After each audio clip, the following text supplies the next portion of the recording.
Did I hit the lock at all? Oh, I did. Oh, I hit it right in the lock. I'm Drew with Tradecraft, and today we're doing some material ballistic testing for work, but I wanted to see how locks would do against a 50 BMG API round.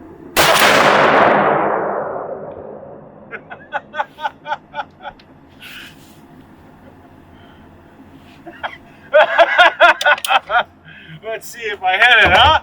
And knock the lock over, or knock the kid over. Oh, yeah. Oh, okay. I see it. It's all in water. That camera got it. Let's see what we got here. Oh, gnarly. Oh, okay. So I hit, let's see, did I hit the lock at all? Oh, I did. Oh, I hit it right in the lock. The actual lock. Look at that. There, you can see the, I don't know if you can see it. I'll get a better video. Oh my God. That is perfect. That's right where I was aiming it. I didn't think I was going to hit it there, though. Oh, God.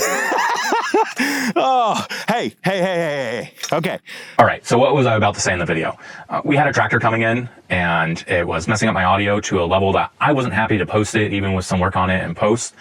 But what I was going to say is, okay, so we have this Proven Industries lock, right? And we all know the problems with the Proven Industries lock when they are using the core. I think it's a Chinese core from the manufacturer make is what they use, and the standard ones, at least this one I got from Amazon, matches that. If I'm wrong, just let me know in the comments. But this still was on the chain, right? It still had the little D-ring on here, or the little ring on here, and connected to the chain.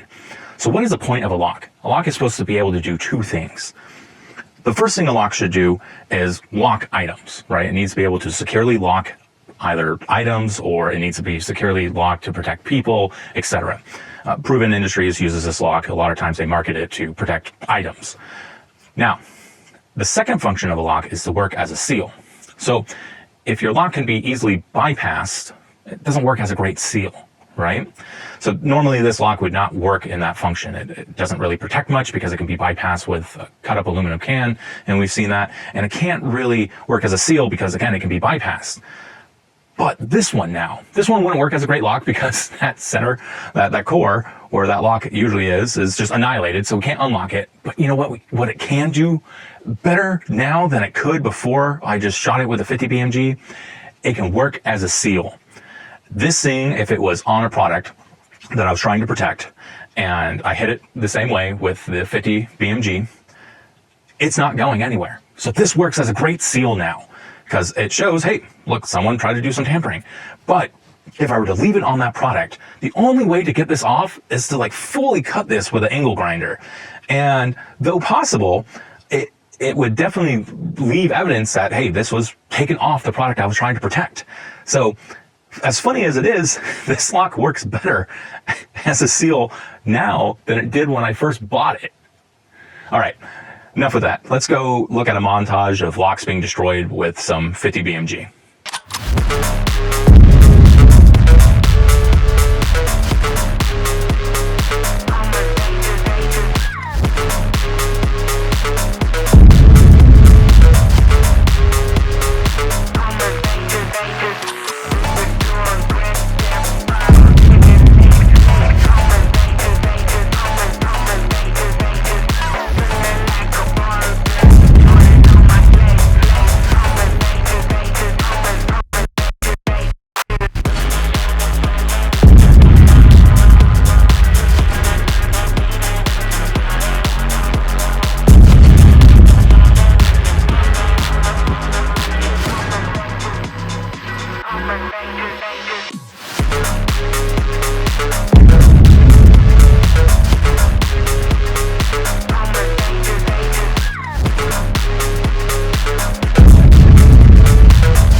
Hey, make sure to like and subscribe, share this video with everyone that you know, and let me know in the comments if you want to see locks just get decimated various different ways.